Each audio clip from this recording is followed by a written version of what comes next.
Waldaa Aksiyoona Biftuu Bahaa Oromomiyaa bulchiinsa magaalaa Direwood keessatti harka qalleeyyii rakkatoo ta'an maatiilee 80 oliif deeggarsa midhaan nyaataatii fi daa'immaniif ammoo uffata iidaa arjoomaniiti jiran. Kanumaan wal qabsiisuun achitti argamuudhaan haasoo kan godhan maanajarri Waldaa Aksiyoona Biftuu Bahaa Oromomiyaa obbo Yaasiin akkana jechuudhaan kan dubbatan. Nuti akka dhaabbataatti hojii kana eega jalqabnee waggaa tokko hin guunnu.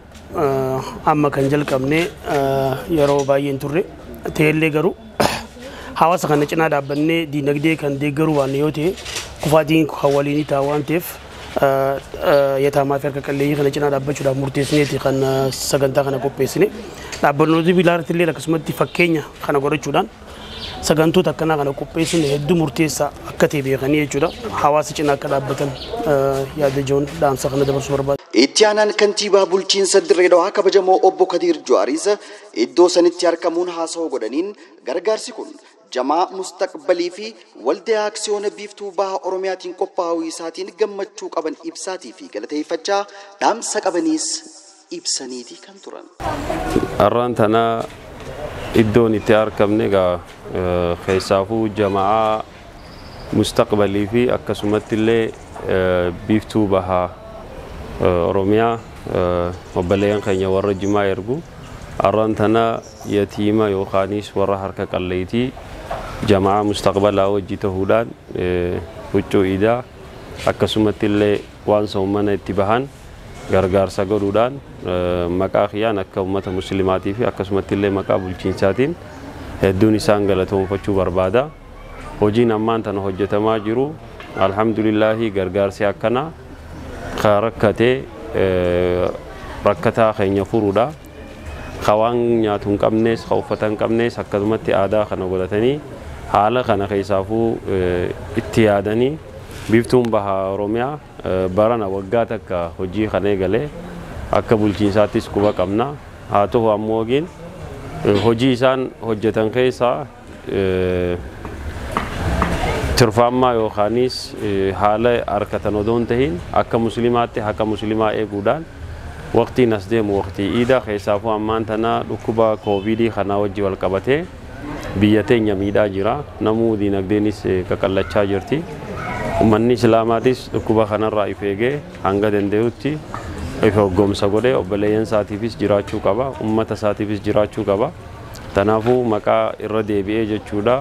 Akka bulchiinsatti baay'een isaan galatoomfachuu barbaada. Itti dabaluunis obbo Kadir Jawaar waldeenni kun hundeeffamni isaa ji'a ja'a ta'us kanaanis bu'aa harkatee osoo hin ta'in rakkoon hawaasaa ni ilaallate jechuudhaan waan kana akka godhanis himaniiti jiran. Waggaa takka keessa isaan ammaan tana hojii kana eegalan ganaa ji'a jaha bu'aa harkatanii odoo hin ta'in haala jiruu wajji wal qabatee dirqama haala islaamummaa kana gaggeessuudhaan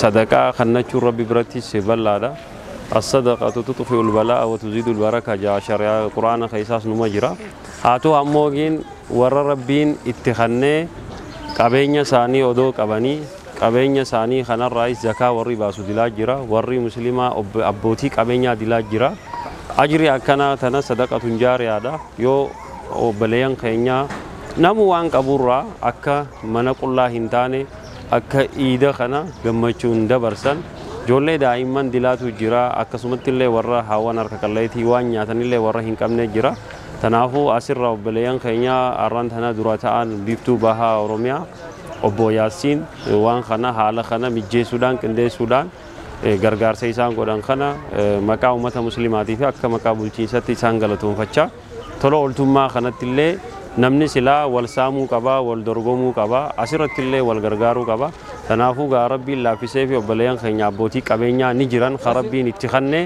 tanaafuu horii isaaniirraa isaa ta'u akkanumatti uummata yatiima kanaa fi warra harka qalleeyyitii kana akkasumatti illee warra gargaarsa hin qabne kana cinaa akka dhaabbatan dhaamsa kiyya dabarsuu barbaada galatooma wassalaamu alaikum warahmatullahi wabarakaatu. Namoonni achitti argaman tokko tokkos gama isaaniitiin yaada qaban akkana jechuudhaani kan kennatan. Rabbiin Quraana keessatti illee dubbateeti yatiima keessan kabajaa miskiina keessan nyaachisuu irratti wal kakaasaa waan ji'eef dubbii fakkeenya nama biraatii taatullee dalaganii nuti illeen hojjettoota as dalagu waan taaneef nu boonsa jeetii yaada tanaafuu jazaa rabbii isaanii haa kafaluun jedha. haalaan hedduu gammachuu gaarii na dhagahame guddoo tanarraa rabbi isin haa kennu shari'aa islaamaatiin dalaydan hedduu haalaan na dhagahame yatiima kana gargaaruuf guddoo isin haa kennu kanarra jabduullee isinitti haa fidu kanaan jedha. Waldeenni kun eega hundeeffamee waggaa takka kan hin caalle ta'us yeroolee kana keessatti namoota hedduuf carraa hojii uumee akka jiruu fi hojiilee tola ooltummaa hanga hin jaamnes godhuusaa hawaasa tokkorraa beekuun danda'amee ture. Kennaan wal cinaa dhaabbannaan nu faraarama rabbiin jaalaa khalqii Muhammadin nu bargate raamataani. Waliigala namoonni deeggarsa kanaaf qopheessan namoota 80 nama 80 keessaa namoonni 30 kan nyaata qofa qophaa'ee fi san immoo harka qalleeyyiidha. Namoonni 50 immoo ijoollee yataamaa aadaa fi abbaa hin qabne takka immoo abbaa hin qabne miskiina jechuudha. Yataamaa guyyannu gargar baasuun gaariidha. Yataamaa miskiina kan gargaaruudhaaf sagantaa kun qophaa'ee namoota 50. Wanni guddaan nu kakaase maali koovidii wajjin wal qabatee diinagdeen biyyaa hedduu miidhamuu isaatii fi akkasumattis hawaasni haalli diinagdee isaa tuqamoo wajjin wal qabatee xiqqaashoo rakkoo bal'aa waan jiru hawaasa keessa rakkoo kana cinaa dhaabbachuudhaan akka dhaabbataatti jechuudha. Yataamaa fi harka qalleeyyii yeroo sommanaa kana sababa gochuudhaan gargaaruudhaaf kan murteessine itti kaanecha. Kunis kan biraatiif fakkeenya ta'ee dabruudha qabajaan obbo Yaasin. Andaamsiin dabarsuu barbaadu maali kannaa keessatti abbootii qabeenyaa tistee dhaabbatonni adda addaa wanni beekuu qaban kannaan hin hir'istu. Kannaa waan hir'istu hin qabdu kannaan ni dabalee jechuudha. Hawaasa kana dallee akka ta'uuf dhaabbata isaaniitiif dhaabbata keetiif takka immoo mana keetiif mooraa bulukeetaan ijaaruurra yataamaa naannoo kee jiru gargaaruudhaan harka qalleeyyii naannoo kee jiru gargaaruudhaan dallee godhachuu danda'amee jechuudha. Isaan kana kan gargaartu yoo ta'e hojii dhabdummaa ni dhabamsiista. Namni waan nyaatu hin dhabu. Namni gaafa waan nyaatu dhabe gaafa namni beelawee jechuudha. Ati akka beetetti gimbii tiriikaa miti elektiriik waayirii fi waa cufa gootu jechuudha. Faayidaa takka hin qabu jechuudha. Maali akka rabbiin jeettis ollaa kee ilaa ulaa 50 jechuudha. Laaluu dirqama ta'a namayyuu jechuudha. Dhaabbatonnis akkasumatti naannoo isaan keessa jiran keessatti dallee isaanii kan godhachuu qaban hawaasa naannoo saniiti jechuudha. Saniif immoo sagantaalee akkanaa kana qopheessanii gargaarsa akkanaa kana taasisuun dirqama ta'a. Maayyii irrattis hojiileen boonsaan lammiilee rakkatoof godhamtu fuulduraas finiintee itti fufuu qabdiin abdii keenya.